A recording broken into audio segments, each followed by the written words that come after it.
तो आज इस वीडियो के माध्यम से जानेंगे कि खाने का सही तरीका क्या है। मेरा नाम अंशुमान भारद्वाज है और इस जानकारी का लाभ लेने के लिए आप इस वीडियो में अंत तक ज़रूर बने रहें। दोस्तों, प्रायः कम ही लोग जानते हैं कि खाने का सही तरीका क्या होता है और खाने का सही तरीका न जानने की वजह से आज कई बीमारियों से हम घिरे हुए हैं। खाने के तरीकों की यदि हम बात करें तो हमें 3 प्रश्नों का खास ध्यान रखना चाहिए। पहला, कब खाया जाए, कितना खाया जाए और कैसे खाया जाए। पहला जो पॉइंट है कि कब खाया जाए, तो नियत समय पर और कड़ाके की भूख लगने पर ही खाना चाहिए। हमें जो भी भोजन करना है उसे नियत समय पर ही करना चाहिए। जैसे अगर सुबह आपको 10 बजे ब्रेकफास्ट की आदत है तो 10 बजे का समय नियत होना चाहिए। 10 से सवा 10, साढ़े 10 के बीच आपको भोजन कर लेना चाहिए। ये नहीं कि कभी 9 बजे कर लिया, कभी 10 बजे किया, कभी 11 बजे किया। ये बहुत गलत होता है। एक नियत समय पर खाने से हमारा बॉडी अभ्यस्त हो जाता है और पाचक रस का स्राव उसी समय पर वो करता है बैलेंस रूप में। यदि हम समय को इधर उधर करते हैं तो हमारा डाइजेशन ठीक से काम नहीं करता।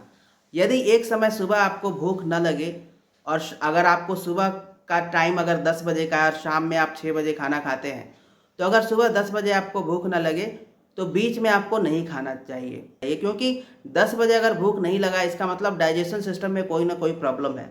और आपको जैसे मैंने बताया, पिछले वीडियो में बताया, ऑटोफेजी यानी कि उपवास भी एक इलाज है। तो अगर आपके डाइजेशन में प्रॉब्लम है, क्योंकि 10 बजे आपका नियत समय पे भूख लगता था लेकिन भूख नहीं लगा यानी डाइजेशन में प्रॉब्लम है, तो 10 बजे भूख नहीं लगी तो फिर 2 बजे भूख लगी, भूख तो आपने खा लिया, ये गलत होगा। तो 10 बजे अगर भूख नहीं लगी तो उस समय आप उपवास कर लें। फिर अगर भूख लगे, 2 बजे तक भूख लगे, फिर भी आप कुछ ना खाएं, आपका जो नियत समय है 6 बजे, उसी टाइम पे आपको भोजन करना चाहिए। और दिन भर कुछ ना कुछ खाने की आदत ये बहुत ही गलत है। ये दिन भर मंचिंग करना ये बहुत ही गलत है। अब दूसरा है इसमें कि हमें नियत समय पर खाना चाहिए।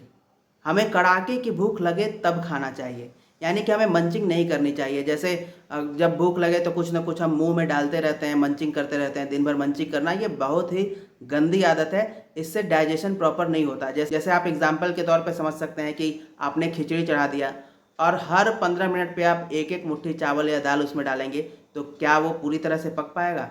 डेफिनेटली वो नहीं। कुछ पकेगा, कुछ जलेगा, कुछ कच्चा रहेगा। उसी तरह से अगर कुछ इंटरवल पे हमेशा आप कुछ ना कुछ खाते रहते हैं तो इससे डाइजेशन सिस्टम खराब होता है और फिर कई तरह की बीमारियां होती हैं।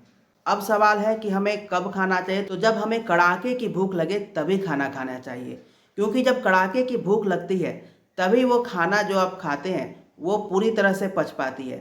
थोड़ी बहुत भूख लगी और खाना खा लिया तो वो पचेगा नहीं, क्योंकि पिछले वाला पचा नहीं है, इसलिए आपको कड़ाके की भूख नहीं लगी। फिर आपने कुछ डाल लिया, इससे डाइजेस्टिव सिस्टम काफ़ी गड़बड़ हो जाता है।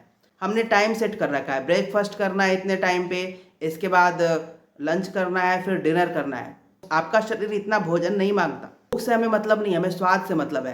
ब्रेकफास्ट में ये इस तरह की वैरायटी, लंच में ये इंतज़ार हो रहा है, डिनर में ये बनेगा, यही सब देख के अपना खाने का टाइम सेट हमने किया है। तो खाने का टाइम सेट ना करो, तो हमें खाने का टाइम नहीं सेट करना। हमें ब्रेकफास्ट भी चाहिए, डिनर भी, हमें लंच भी चाहिए, डिनर भी चाहिए। जब कड़ाके की भूख लगे तो ही खाना चाहिए। और 2 समय बहुत अच्छा है खाना खाने के लिए।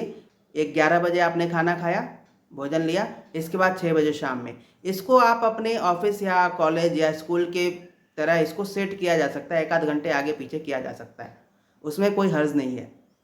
लेकिन आज के टाइम में जो बहुत ज़्यादा मेहनती हम काम नहीं करते, तो बहुत ज़्यादा भोजन लेने की ज़रूरत नहीं होती है। 2 टाइम अगर हम भोजन लेते हैं तो हमारे लिए पर्याप्त होता है।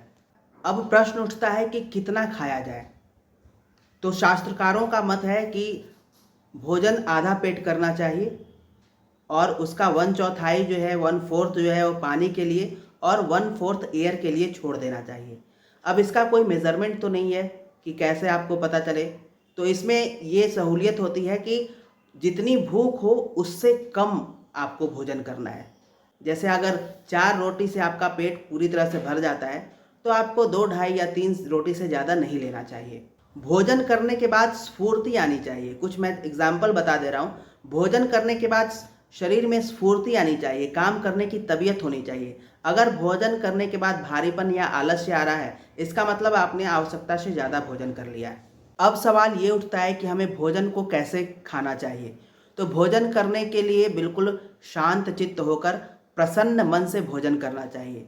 आवेश में, एंगर में भोजन नहीं करना चाहिए। किसी भी तरह के आवेश में, एंगर में या घृणा की भावना हो उस समय भोजन नहीं करना चाहिए, क्योंकि ये जो मनोविकार हैं, क्योंकि ये जो आवेश की घड़ी है, जो क्रोध की घड़ी है, उस समय जो आपके जो एंजाइम्स भोजन को पचाने के लिए स्रावित होने चाहिए वो एंजाइम्स सूख जाते हैं या बहुत कम निकलते हैं। और साथ ही क्रोध के समय खाने पे जो एंजाइम निकलती हैं वो विषैली हो जाती हैं, टॉक्सिक हो जाती हैं, और इससे शुद्ध रस रक्त नहीं बन पाता और हमें कई तरह की बीमारियों को झेलना पड़ता है।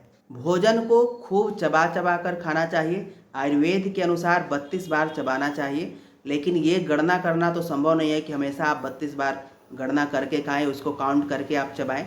तो ये बेहतर है कि आप उस भोजन को तब तक चबाएं जब तक कि वो बिल्कुल पतला ना हो जाए और उसको निगलने में कोई एफर्ट न लगाना पड़े, बिल्कुल अपने आप ही वो निगल जाए, ऐसा हमें चबा चबा कर भोजन करना चाहिए। जब हम भोजन को काफ़ी चबाते हैं तो जो हमारे लार ग्रंथियां हैं, जो सलाइवा है, वो काफ़ी मिक्स होता है और ये सलाइवा भोजन के बहुत सारे भाग को पचाने का भी कार्य करता है। तो जब हम भोजन को पचाने के लिए खूब चबा कर खाते हैं तो उसमें पर्याप्त मात्रा में सलाइवा जो है, लार जो है, मिल जाता है। इससे स्टार्च वगैरह का पाचन आसानी से होता है। शायद हमारे शरीर में 32 दांतों का मतलब यही है कि 32 बार इसको चबाया जाए। अगर हम दांतों का काम दांतों से ले लेते हैं तो आंत को दांत का काम नहीं करना पड़ता। अदरवाइज अगर हम दांत को रेस्ट दे देते हैं और कम चबाते हैं तो वही काम हमारे आंतों को करना पड़ता है, जिससे आंतों पर अनावश्यक दबाव पड़ता है और हमारा पाचन संस्थान गड़बड़ा जाता है और हमें कई बीमारियां होने लगती हैं।